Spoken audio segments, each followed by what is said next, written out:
지금 이 시각 국회에서는 이낙연 총리 후보자에 대한 인사청문회가 진행되고 있습니다. 조금 논란이 되는 부분만 저희가 간결하게 살펴볼 텐데 먼저요.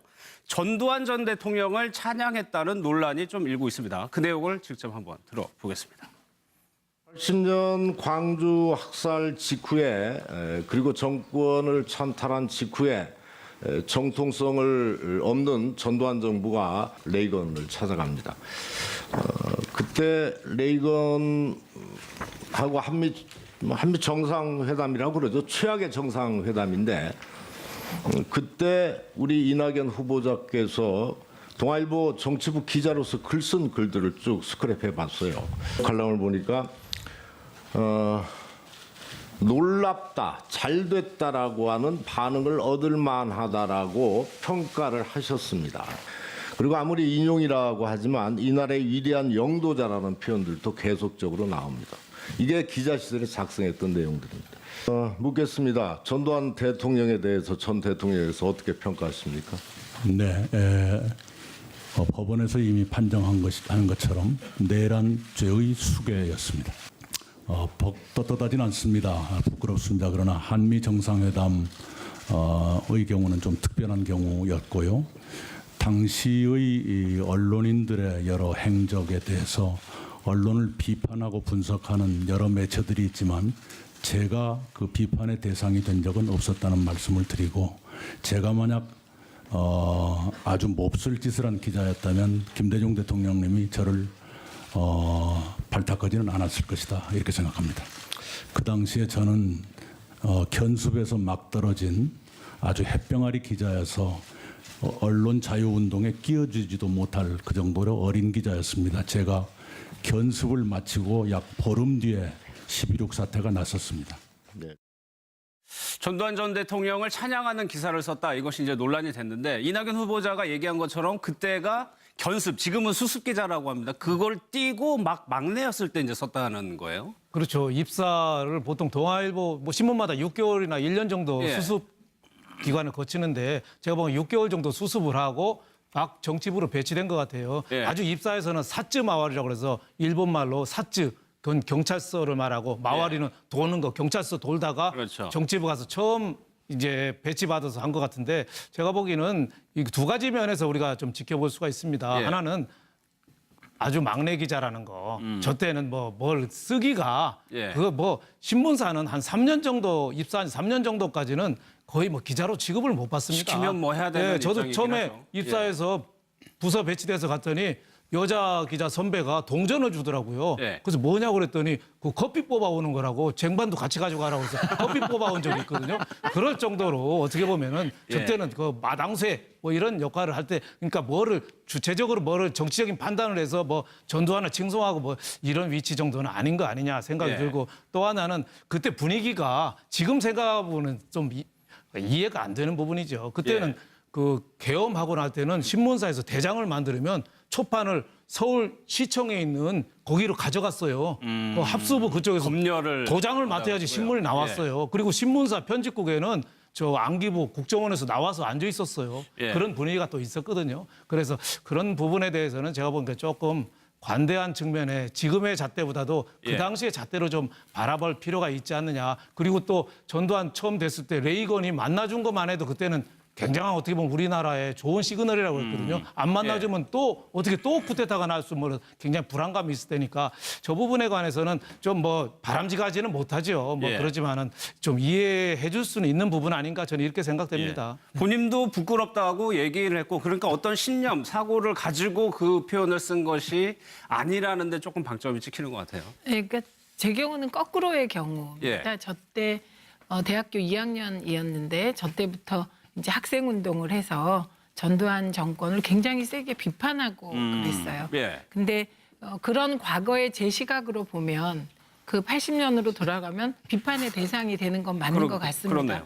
근데 이제 저게 37년 전인가요? 지금? 그리고 이제 제가 과거에 제가 한 행동을 돌아보면 그때 저희가 레이건 대통령과 한미 정상회담 하는 것도 막 반대하고 그랬거든요. 근데 그 반대는 맞았나? 이런 생각을 요즘 와서 해보는 것이라 그러니까 물론 저 때도 6개월밖에 안 된 기자라도 이제 군부 정권이라고 비판하고 그러면 아마 지면에 안 나왔을 것 같긴 한데 예. 그랬다면 더 멋있었을 것 같긴 합니다. 근데 지금의 시각이 중요한 것 같아요. 그래서 예. 지금 이제 총리 후보자가 갖고 있는 전두환 전 대통령에 대한 시각은 법원에서 판정한 대로 법원에서 내린 판단이 사실은 국민 대다수가 받아들이고 있는 판단이기 때문에 예. 야당 청문위원들께서는 충분히 저런 문제 제기를 다시 할 수 있다고 생각은 합니다만 예. 그러니까 이제 본인이 그 당시에 그 기사가 떳떳하지 않았다 이렇게 고백을 하고 또 일부 반성을 하는 것이니까요. 예. 그래서 그냥 있는 그대로 받아들여 주시면 될 것 같습니다. 알겠습니다. 다른 부분들도 좀 논란이 되는 것 같습니다. 어떤 내용이 좀 논란인지 또 영상을 한번 보겠습니다. 병역 면제 판정이 2002년이었습니다. 그 뒤로 치료를 위해서 노력을 했었고요. 재신검을 마음속에 두고 있었습니다. 그러나 그 이듬해에는 뇌하수체 종양이 발견돼서 목숨을 건 뇌수술을 하게 됐고 그 뇌수술은 사후 관리가 필요합니다. 그래서 재신검을 포기했었습니다. 2002년에는 대통령 선거에 나오신 여당 후보의 자제분 병역 비리가 큰 쟁점이었고 당시에 저는 민주당의 대변인으로서 그 병역 비리를 공격하는 입장이었습니다.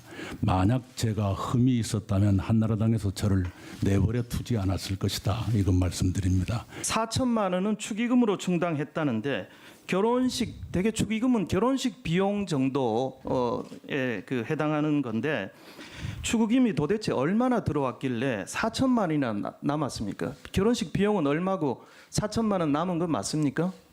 결혼식 비용을 사돈네가 대셨습니다. 아, 그래요? 참 부끄럽습니다만 그 당시에 제가 지사 선거 중이어서 몹시 쪼들리던 시기였습니다. 축의금도 원칙적으로 혼주 귀속으로 아들 전세 비용에 보탰다면 증여세 대상입니다. 그 며느님은 무슨 돈으로 전세금을 냈습니까? 그건 잘 모르겠습니다. 원래 조금 뭘 가지고 있는 것이 있는 것 같았습니다만은 증여세는 냈는지 확인해 보셨습니까? 그건 사돈네 집안일이어서 여쭙지 못했습니다. 그러나 증여세를 냈는지 좀 사돈을 설득하셔가지고 좀 확인을 해서 자료를 오늘 중으로 좀 제출해 주시기 바랍니다. 네, 그러시고요. 아까 논란이 될 만한 내용들을 정리를 해봤는데 글쎄요. 이도하 의원님 이 중에서 위장 전입이 새로 좀 공개됐는데 그거는 이낙연 후보자가 인정을 한 겁니다. 아내가 위장 전입을 했었다. 그러니까 강남의 교사 배정을 받기 위해서 예. 이제 논현동에 실제 거주하지 않는데 일정 부분 주민등록을 옮겨놨다가 한 뭐 1년이 채 안 되는 기간인 것 같습니다. 이렇게 옮겨놨는데 사실은 또 그 교사 배정을 포기했다 이렇게 얘기를 하더라고요. 결과물은 네, 어찌 결과적으로는 예. 교사 배정을 포기했는데 이제 그 위장 전입한 게 사실이다. 그리고 근데 총리실에서 처음 답변을 할 때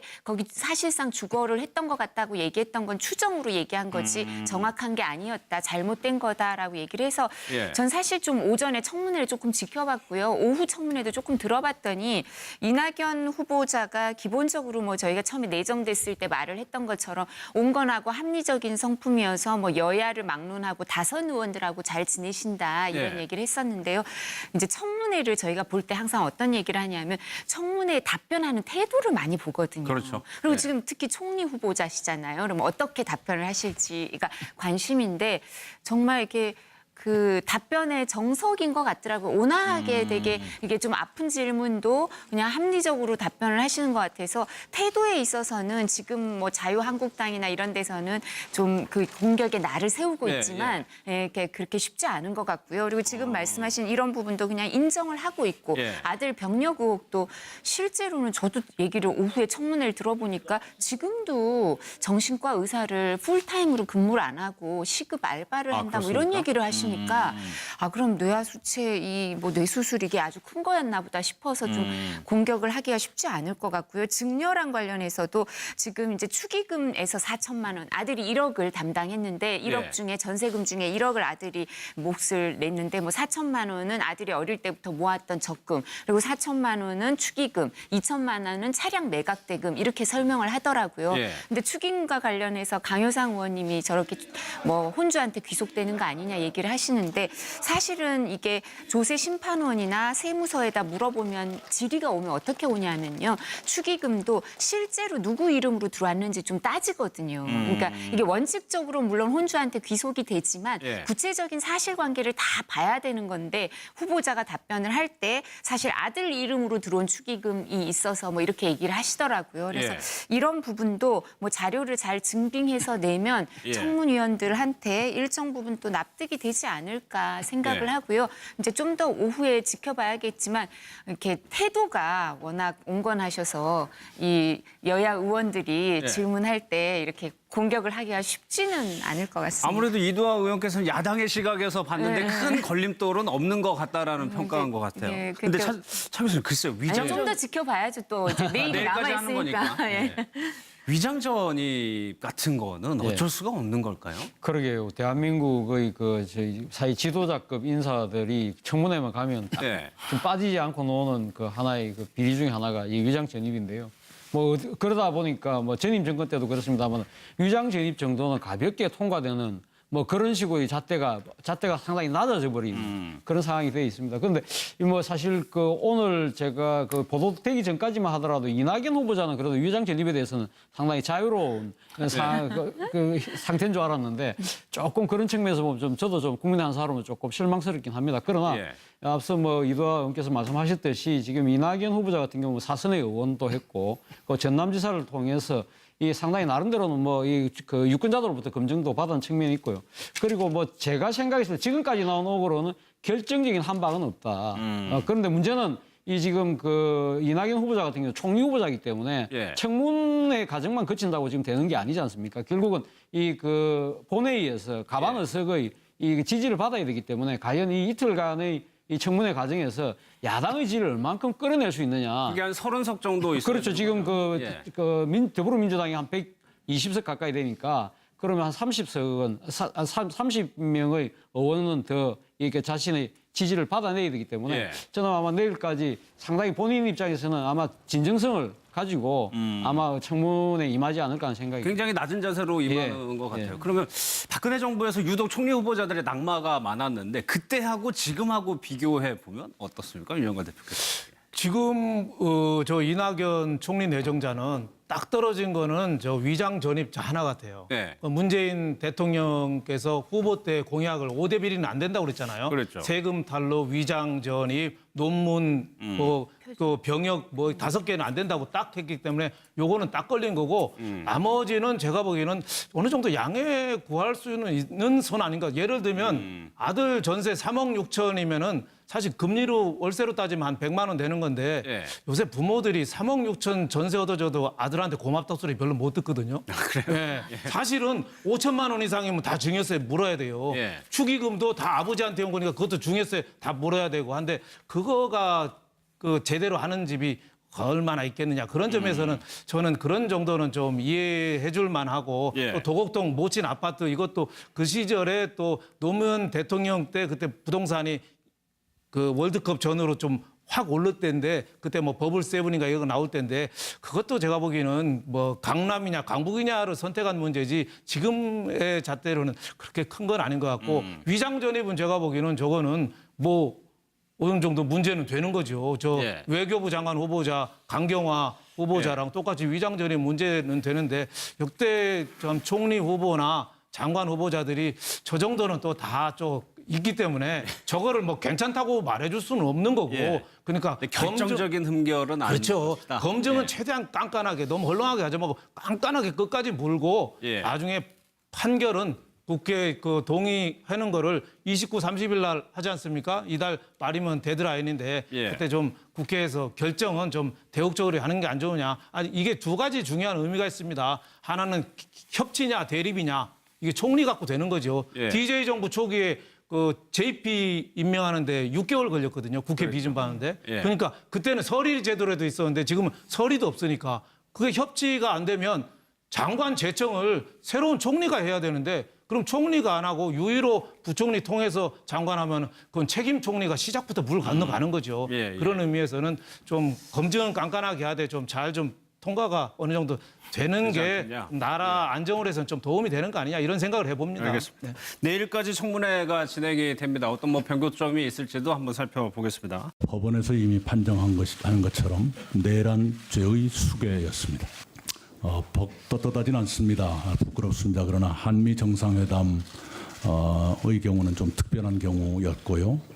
당시의 이 언론인들의 여러 행적에 대해서 언론을 비판하고 분석하는 여러 매체들이 있지만 제가 그 비판의 대상이 된 적은 없었다는 말씀을 드리고, 제가 만약 아주 몹쓸 짓을 한 기자였다면 김대중 대통령님이 저를 발탁하지는 않았을 것이다 이렇게 생각합니다.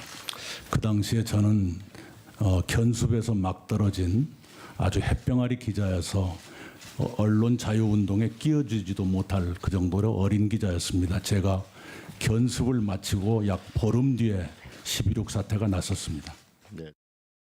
전두환 전 대통령을 찬양하는 기사를 썼다. 이것이 이제 논란이 됐는데 이낙연 후보자가 얘기한 것처럼 그때가 견습, 지금은 수습 기자라고 합니다. 그걸 띄고 막 막내였을 때 이제 썼다는 거예요. 그렇죠. 입사를 보통 동아일보 뭐 신문마다 6개월이나 1년 정도 예. 수습 그쪽에서 검열을 도장을 맡아야지 신문이 나왔어요. 그리고 신문사 편집국에는 저 안기부 국정원에서 나와서 앉아 있었어요. 예. 그런 분위기가 또 있었거든요. 그래서 그런 부분에 대해서는 제가 보니까 조금 관대한 측면에 지금의 잣대보다도 그 예. 당시의 잣대로 좀 바라볼 필요가 있지 않느냐. 그리고 또 전두환 처음 됐을 때 레이건이 만나준 것만 해도 그때는 굉장한 어떻게 보면 우리나라의 좋은 시그널이라고 했거든요. 안 만나주면 또 어떻게 또 쿠데타가 날 수 있는 굉장히 불안감이 있을 테니까 저 부분에 관해서는 좀 뭐 바람직하지는 못하죠. 뭐 예. 그렇지만은 좀 이해해 줄 수는 있는 부분 아닌가 저는 이렇게 생각됩니다. 본인도 부끄럽다고 얘기를 했고, 그러니까 어떤 신념, 사고를 가지고 그 표현을 쓴 것이 아니라는 데 조금 방점이 찍히는 것 같아요.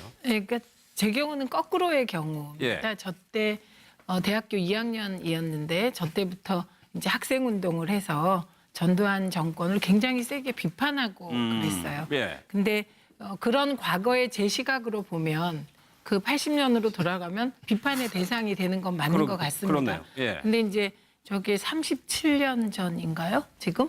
예. 그리고 이제 제가 과거에 기관을 거치는데 제가 보면 6개월 정도 수습을 하고 막 정치부로 배치된 것 같아요. 예. 아주 입사에서는 사쯔 마와리라고 그래서 일본 말로 사쯔, 그건 경찰서를 말하고 마와리는 도는 거, 경찰서 돌다가 그렇죠. 정치부 가서 처음 이제 배치받아서 한 것 같은데 제가 보기에는 이 두 가지 면에서 우리가 좀 지켜볼 수가 있습니다. 예. 하나는 아주 막내 기자라는 거. 저 때는 뭐 뭘 쓰기가 예. 그거 뭐 신문사는 한 3년 정도 입사한 3년 정도까지는 거의 뭐 기자로 취급을 못 받습니다. 시키면 뭐 해야 되는 저도 입장이긴 처음에 하죠. 입사해서 부서 배치돼서 갔더니 여자 기자 선배가 동전을 주더라고요. 예. 그래서 뭐냐고 그랬더니 그 커피 뽑아오는 거라고 쟁반도 같이 가지고 가라고 해서 커피 뽑아온 적이 있거든요. 그럴 정도로 어떻게 보면은 예. 저때는 그 마당쇠 뭐 이런 역할을 할 때 그러니까 뭐를 주체적으로 뭐를 정치적인 판단을 해서 뭐 전두환을 칭송하고 뭐 이런 위치 정도는 아닌 거 아니냐 생각이 예. 들고 또 하나는 그때 분위기가 지금 생각해보면 좀 이해가 안 되는 부분이죠. 그때는 예. 그 계엄하고 날 때는 신문사에서 대장을 만들면 초판을 서울시청에 있는 거기로 가져갔어요. 그 합수부 지금 이 시각 국회에서는 이낙연 총리 후보자에 대한 인사청문회가 진행되고 있습니다. 조금 논란이 되는 부분만 저희가 간결하게 살펴볼 텐데, 먼저요. 전두환 전 대통령을 찬양했다는 논란이 좀 일고 있습니다. 그 내용을 직접 한번 들어보겠습니다. 80년 광주 학살 직후에 그리고 정권을 찬탈한 직후에 정통성을 없는 전두환 정부가 레이건을 찾아갑니다. 그때 레이건하고 한미 정상회담이라고 그러죠. 최악의 정상회담인데 그때 우리 이낙연 후보자께서 동아일보 정치부 기자로서 글 쓴 글들을 쭉 스크랩해 봤어요. 칼럼을 보니까 놀랍다, 잘됐다라고 하는 반응을 얻을 만하다라고 평가를 하셨습니다. 그리고 아무리 인용이라고 하지만 이날의 위대한 영도자라는 표현들도 계속적으로 나옵니다. 이게 기자 시절에 작성했던 내용들입니다. 묻겠습니다. 전두환 대통령에 대해서 전 대통령에 대해서 어떻게 평가하십니까? 네, 제가 한 행동을 돌아보면 그때 저희가 뭐 레이건 대통령과 한미 정상회담 하는 것도 막 반대하고 그랬거든요. 근데 그 반대는 맞았나 이런 생각을 요즘 와서 해보는 것이라 그러니까 물론 저 때도 예. 6개월밖에 안 된 기자라도 뭐 이제 군부 정권이라고 비판하고 그러면 아마 지면에 안 나왔을 것 같긴 한데 예. 그랬다면 더 멋있었을 것 같긴 합니다. 근데 지금의 시각이 중요한 것 같아요. 그래서 예. 지금 이제 총리 후보자가 갖고 있는 전두환 전 대통령에 대한 시각은 법원에서 판정한 대로 법원에서 내린 판단이 사실은 국민 대다수가 받아들이고 있는 판단이기 때문에 예. 야당 청문위원들께서는 충분히 저런 문제 제기를 다시 할 수 있다고 생각은 합니다만 예. 그러니까 이제 본인이 그 당시에 그 기사가 떳떳하지 않았다 이렇게 고백을 하고 또 일부 반성을 하는 것이니까요. 예. 그래서 그냥 있는 그대로 받아들여 주시면 될 것 같습니다. 알겠습니다. 다른 부분들도 좀 논란이 되는 것 같습니다. 어떤 내용이 좀 논란인지 또 영상을 한번 보겠습니다. 병역 면